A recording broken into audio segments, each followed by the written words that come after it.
पूर्व IRGC के commander ने एक पॉडकास्ट में बड़ी बात कह दी, बहुत बड़ा बवाल हो गया है।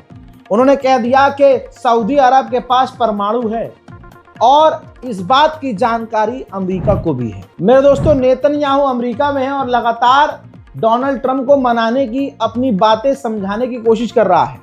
ऐसे में नेतन्याहू ने उन लोगों से भी मुलाकात की जो डायरेक्ट ईरान से बात कर रहे हैं, जैसे डोनाल्ड ट्रंप का दामाद और डोनाल्ड ट्रंप का स्पेशल एनवॉय।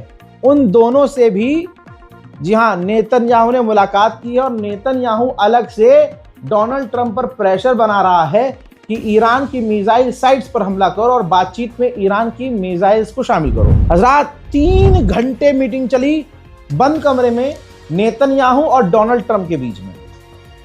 उसके बाद डोनाल्ड ट्रंप ने मीटिंग के तुरंत बाद सोशल मीडिया अपने ट्रुथ पर जो ट्रुथ पोस्ट है उस पर एक लंबा चौड़ा बयान जारी किया, जिसमें शॉर्ट में कहानी ये है कि मीटिंग के बाद, नेतन्याहू और ट्रंप की मीटिंग के बाद, इन्होंने ये लिख दिया कि ईरान बातचीत करे, डील करे, वरना हम ईरान पर हमला कर देंगे।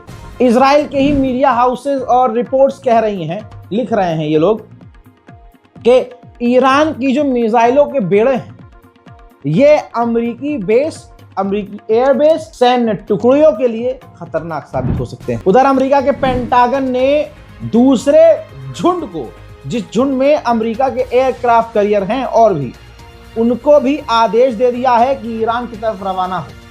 पहले ही अमेरिका ने ईरान को अपने एयरक्राफ्ट कैरियर और डिस्ट्रॉयर और air defence system, missile system से, ड्रोन से, फाइटर जेट से घेरा हुआ है और अभी और उसने आदेश दे दिया है भैया और एयरक्राफ्ट कैरियर भेजो और टैंकर भेजो और ईरान की जो चारों तरफ अपनी नजर है पैनी बनाओ।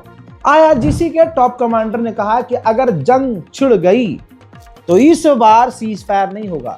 ये ताना मारने की कोशिश की है IRGC कमांडर ने जब ईरान ने 12 डेज वॉर में इजराइल को बजाना शुरू किया, तो इजराइल ने अरब देशों से ईरान को मैसेज भिजवाया था कि हम सीज फायर चाहते हैं।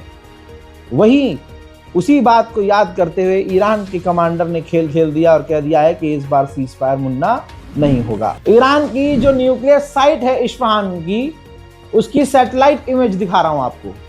ईरान ने उस इस्फहान में मौजूद अपनी न्यूक्लियर सैटेलाइट को, न्यूक्लियर फैसिलिटी को पूरी तरह से ढक दिया है।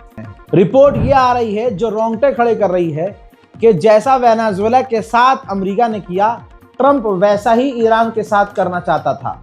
ये रही रिपोर्ट के अंदर साफ लिखा हुआ है कि वेनेजुएला जैसा अमेरिका करना चाहता था ईरान के साथ, लेकिन नहीं किया, क्योंकि ऐसा करने पर ईरान बुरी तरह से भड़क जाता और ईरान की कार्रवाई ज्यादा खतरनाक होती। ईरान स्टेट ऑफ हॉर्मुज को बंद कर देता और ईरान इसको जंग का ऐलान समझता और पूरी तरह से जंग में कूद जाता अपनी पूरी ताकत के साथ। उधर सैटेलाइट इमेज से हुआ है खुलासा, ईरान ने अपने इलाके में, पूरे शहर में अपनी मिसाइल के लिए जगह बहुत सारी बनाई है। खुफिया रिपोर्ट है, ईरान ने अपने मुल्क में कई जगह मिसाइलें और मिसाइल लॉन्चर तैनात कर दिए हैं।